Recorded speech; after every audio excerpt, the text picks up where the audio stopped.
Hey everyone, and welcome back to the Deep Dive. Today we are really going beyond the basics. We're talking about supply chain optimization. That's right. But we're going beyond the ERP and WMS systems. Yeah. We've got some research here about how some companies are going about achieving smoother operations Right. and making their transportation as efficient as possible. I think one of the things that's important to remember is that a lot of times you have the planning side of it, Right. and then you have the execution side of it, Yeah. and there's a gap there. There is a gap, yeah. It's like planning a road trip. You can have your itinerary all set, Right. but if you don't check traffic and you don't check road closures, you could be in for a big surprise. Absolutely. In the supply chain world, those roadblocks could be anything from Sure. a lack of shipping capacity to not enough warehouse space. Right. Sometimes you have to deal with preferred carrier limitations too, Mhm. Yeah. which can really throw a wrench in things. Absolutely. And those are things that every company has to deal with on a day-to-day basis. Yeah. And they force them to have to scramble for these last-minute solutions, expensive rush orders. Right. And ultimately, your customer ends up being frustrated. Yeah, and that's something we definitely don't want. So how do we avoid these kinds of problems? Right. I mean, how do we build a supply chain that is efficient but also resilient? That's where level loading comes in. Okay, level loading. Level loading.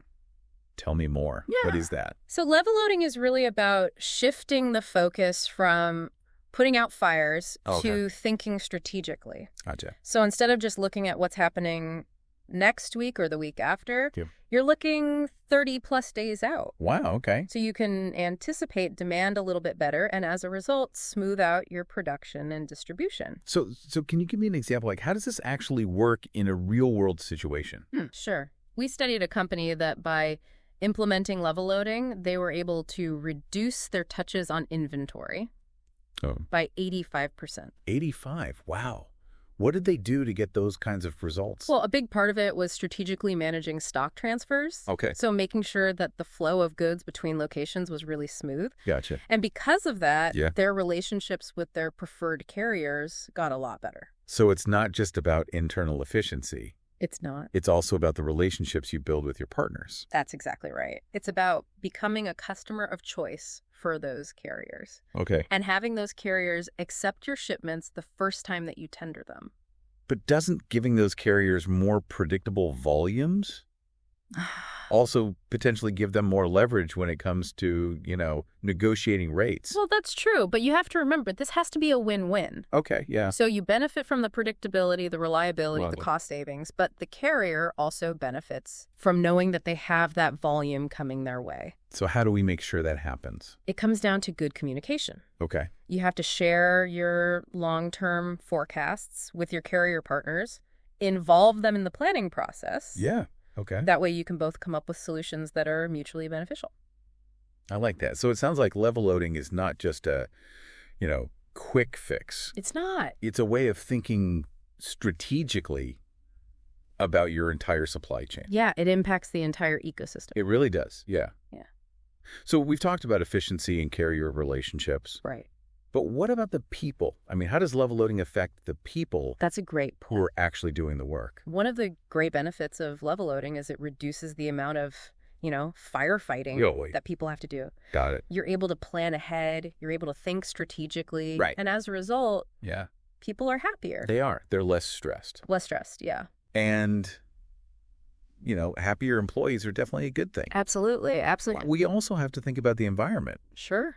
I mean, supply chains have a big impact on the planet. They do. So does level loading help with that at all? It does. Because you're smoothing out operations, you're going to have fewer trucks on the road. Gotcha. Which means less fuel consumption, fewer emissions. Okay. And we've talked about deadhead miles before. Right. That's the distance a truck travels empty. Yeah. Level loading reduces those wasted miles, which is also good for the environment.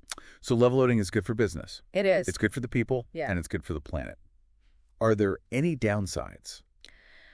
Well, there are always challenges.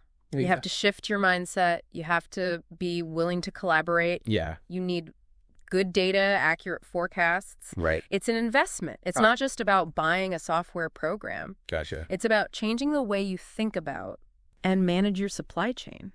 So level loading helps us build a more predictable and efficient foundation. It does. But what about maximizing the utilization of our transportation assets? Sure. I mean, how can we make sure we're getting the most out of every truckload? Right.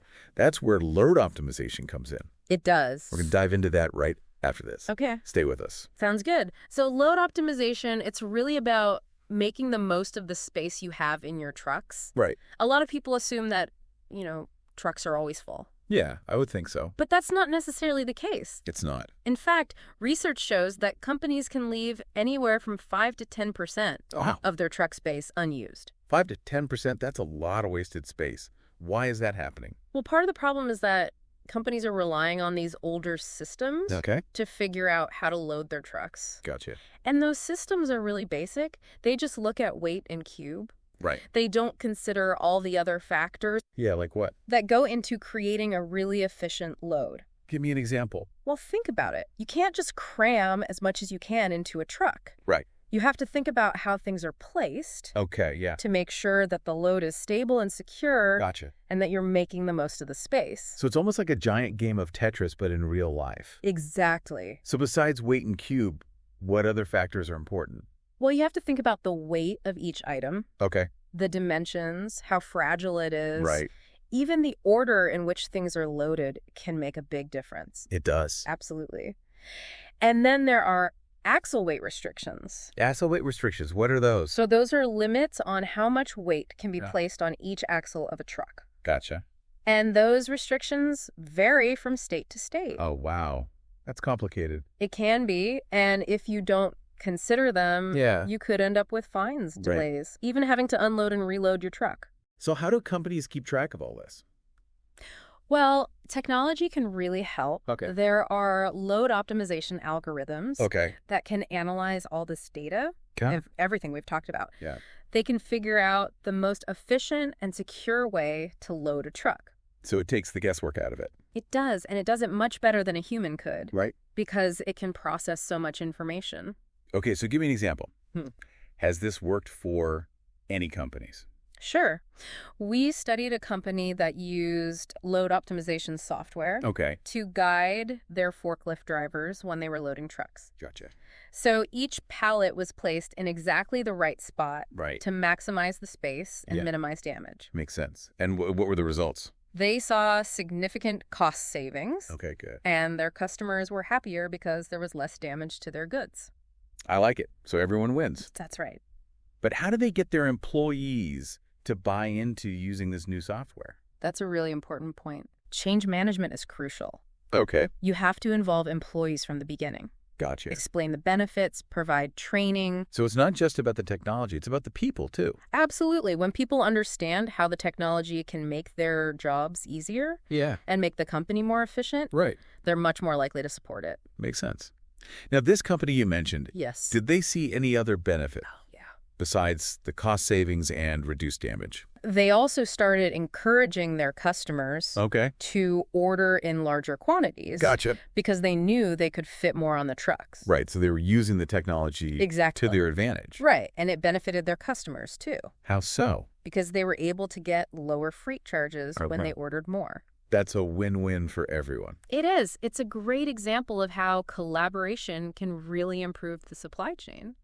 Now, we talked about level loading being good for the environment. What about load optimization? Does that have any environmental benefit? Oh, absolutely. When you're maximizing the use of your trucks, you're reducing the number of trucks you need on the road. Right. Which means less fuel, fewer emissions. So it's a more sustainable way to transport goods. It is.